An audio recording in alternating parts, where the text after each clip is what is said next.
ito mga karaki, magpaiba naman tayo. Magluluto kami ng adobong pusit na walang tuyo.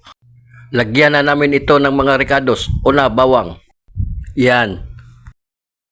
Sunod natin ang sibuyas bombay. Lagyan din natin ng kamatis. Yan, kalat na yung kamatis dyan. Yan. Lagyan din natin ng sili mga karaki. Merong siling green, haba, bell pepper, at saka siling labuyo para manghang ang ating adobo. Ayan mga karaki. Sinama na lahat. Ayan. Masarap to kasi mahanghang ang resulta nito mga karaki. Ayan. At ito mga karaki, luya para wala sa langsa ng pusit. Ayan. Luya. Ayan. Yan na mga karaki ang mga ricados ng ating pusit. Lagyan din natin ng laurel, yung pamintang dahon. Yan, para pa bango. Tanggal langsa ng pusit. At saka pamintang buo, pamintang liso. Ayan. Pampatanggal langsa ng pusit din yan. At saka ito, black pepper. Yan ang kapalit ng bitsin. Yan.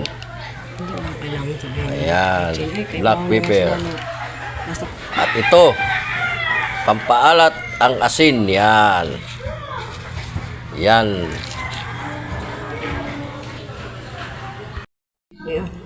At ito na mga karaki, ang pinakalas, ang sukang tuba. Ito, ang sukang tuba, ang pinakalas naming ricado. Yan mga karaki, kumpleto na. At ngayon,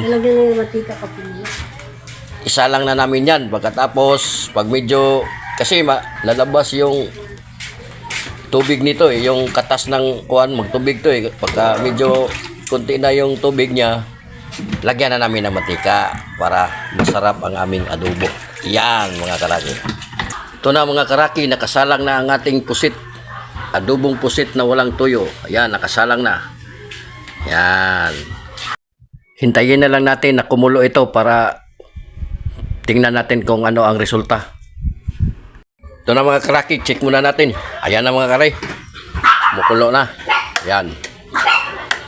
Ganyan. Pag ganyan mga karaki, lagyan na namin ito ng oil. Yan. Lagyan na ng oil. Yan.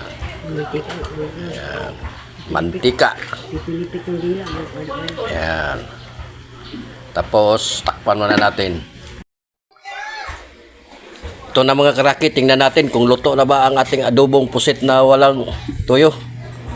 Ito na. Yan. Luto na ito mga karaki. Yan. Mas maganda, merong sabaw para bahog sa kanin. Yan mga karaki. Luto na ang ating pusit. Ito na ang ating adobong pusit mga karaki. Ayan mga karaki. Wow. Ang sarap. Ready to serve na mga karaki. Tara, kainan na.